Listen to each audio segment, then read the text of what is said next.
Good evening. Um, Welcome to all the viewers also, which I forgot to mention last time. And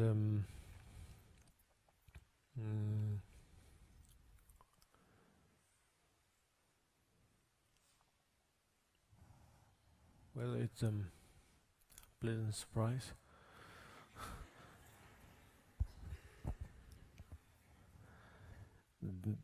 Didn't really expect myself to be here.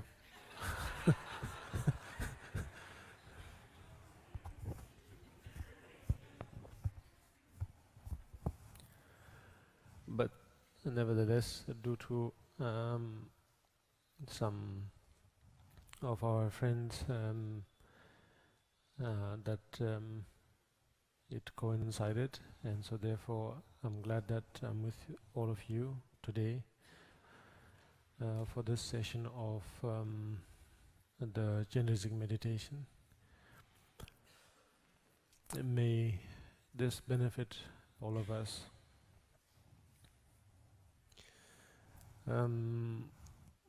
We could, of course, as always, just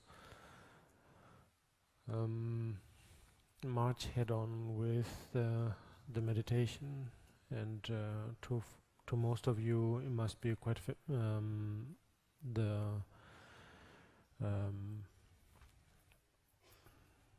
way of the meditation to a certain degree familiar to all of you, and so therefore not much of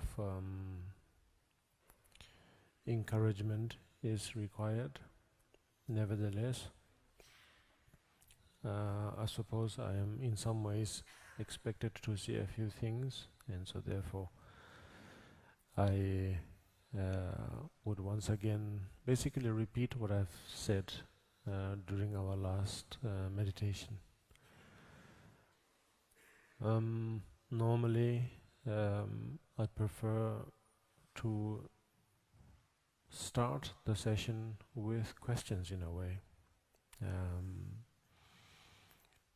but it's been quite a while that we haven't done that, and I'm not sure if we're going to do that today, because the reason is because the moment we allow ourselves to ask questions, then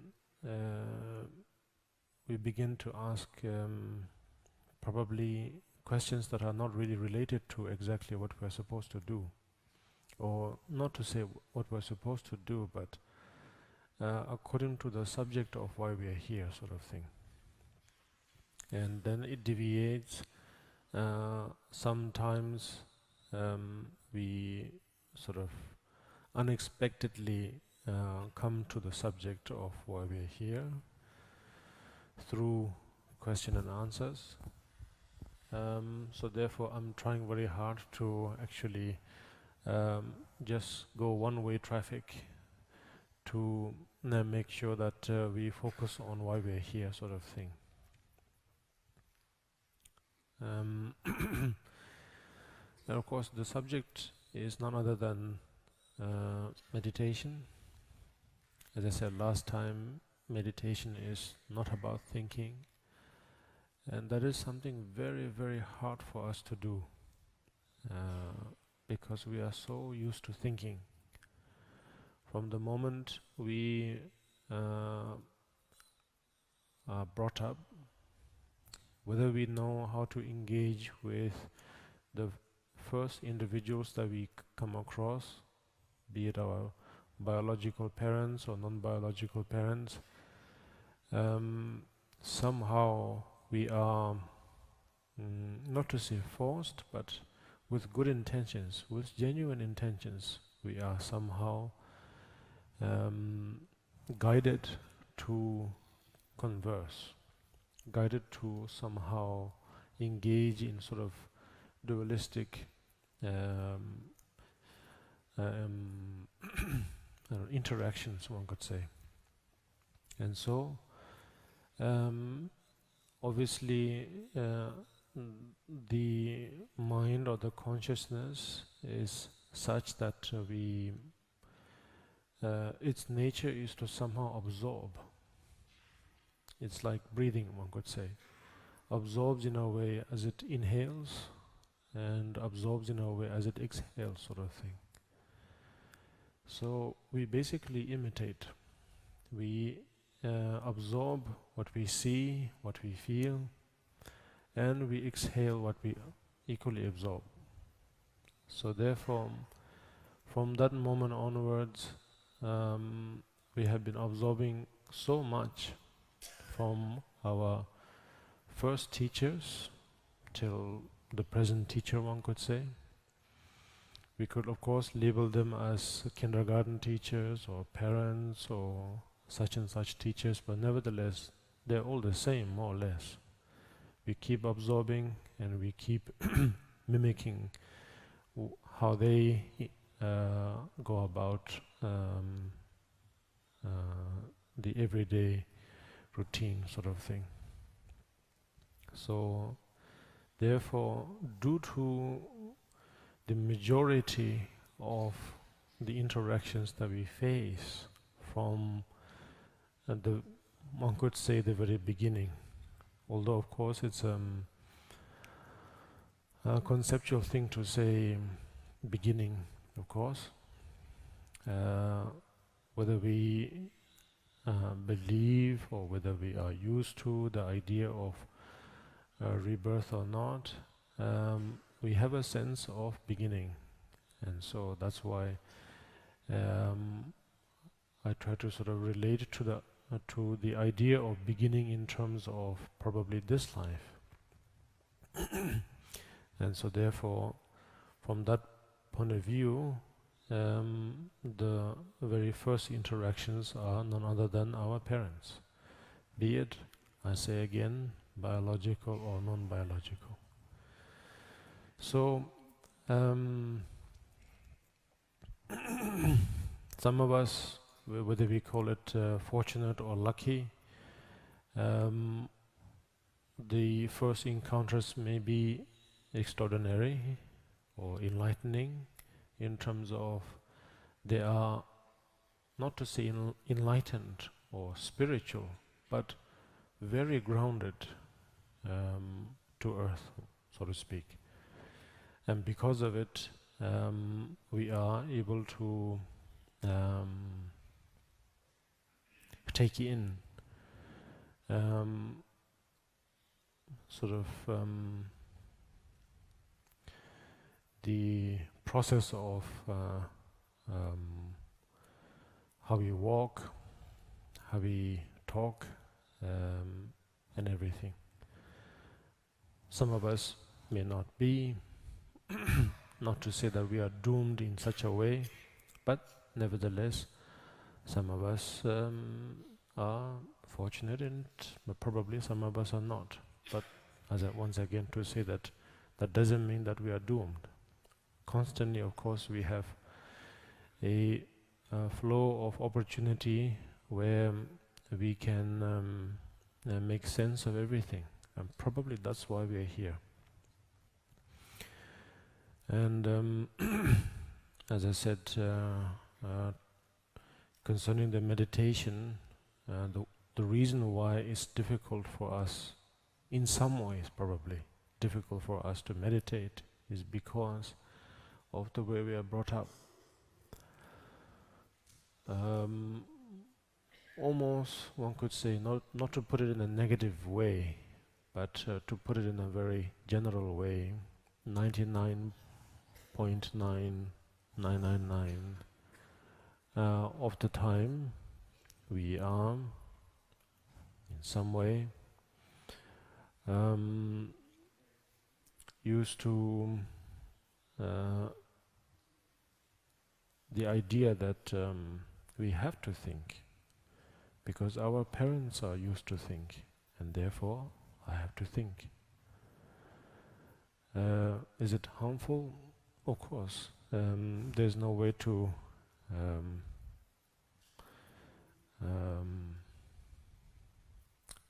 cement that idea, let's say. But nevertheless, thinking is um,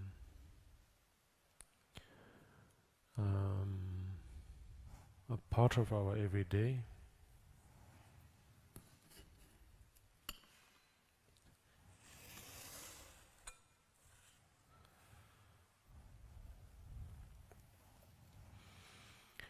And due to that everyday habit,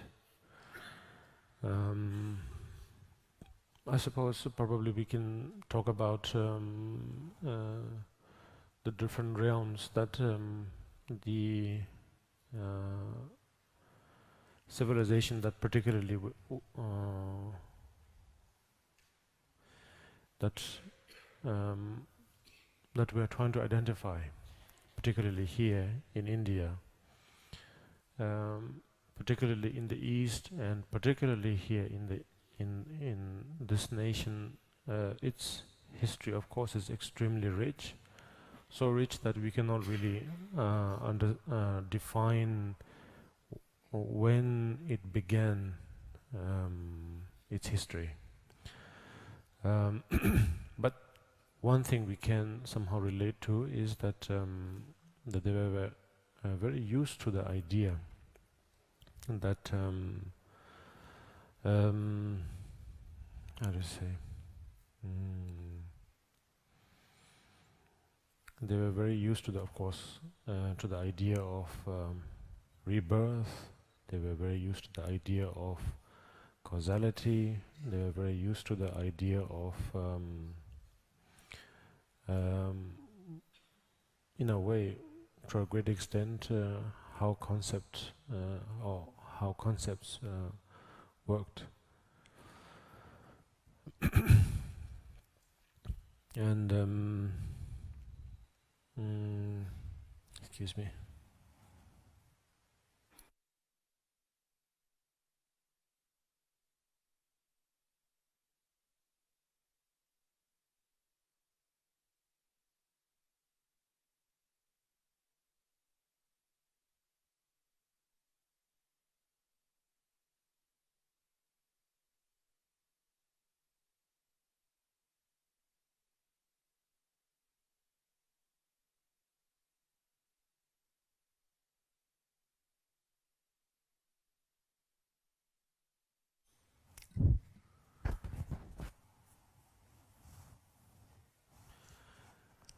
Um, um,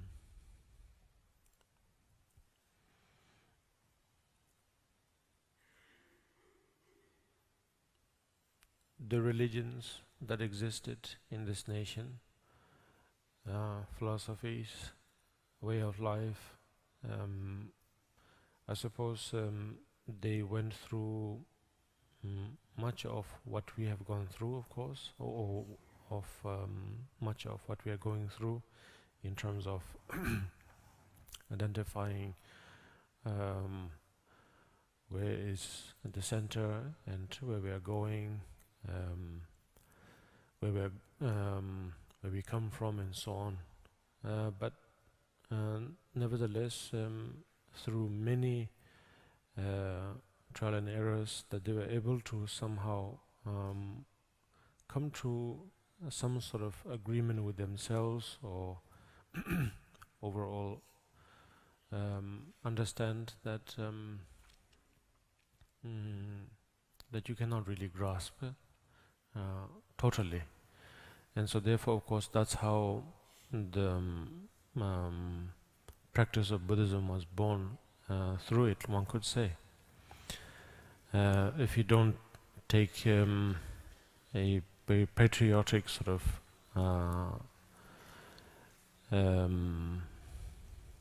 feeling towards identifying ourselves as Buddhists or not, because this is often a challenge that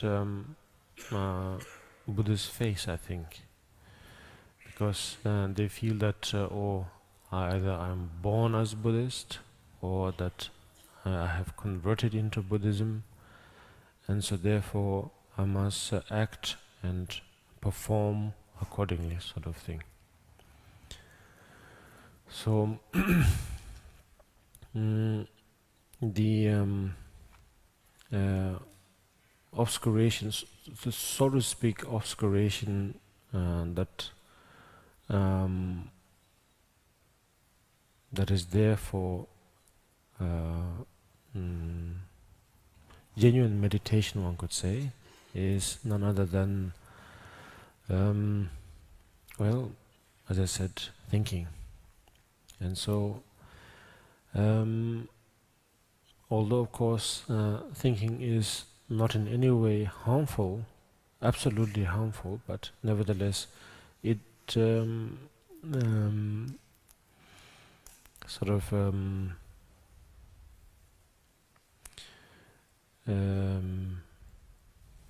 distracts us from time to time, one could say. So therefore,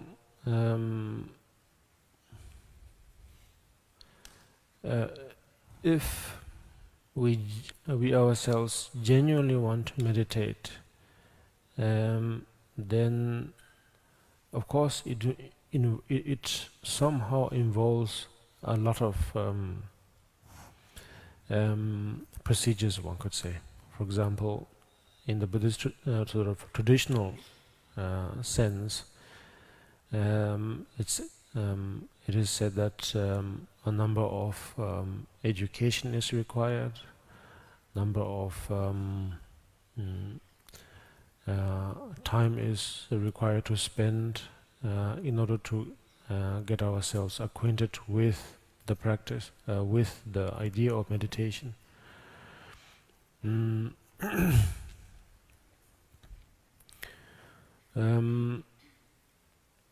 All those are valid in terms of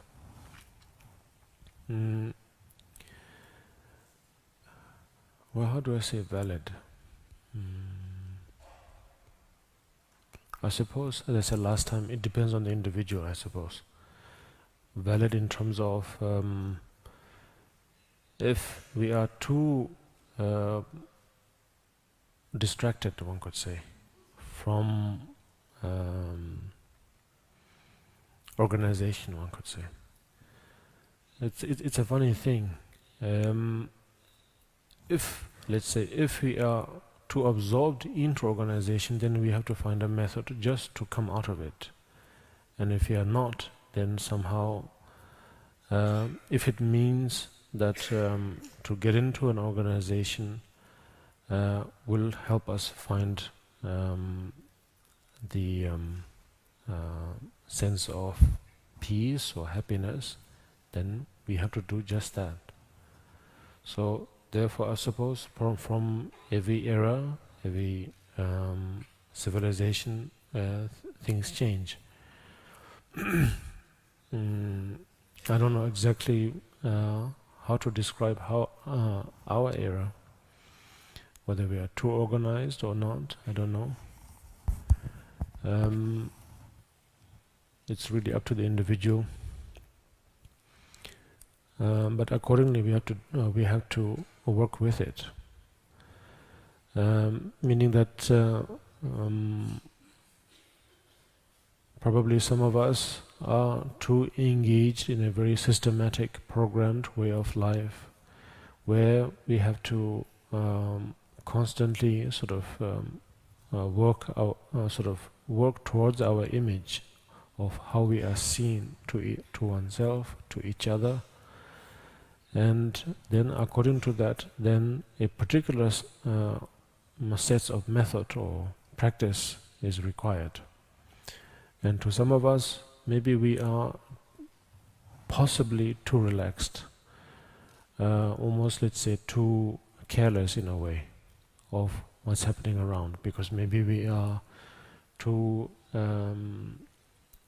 much burdened by everything else, and so therefore we have believed that because of what we have heard about some general idea of spirituality, that we let go of certain values and as a result that we feel that we are somehow free. But deep down we know that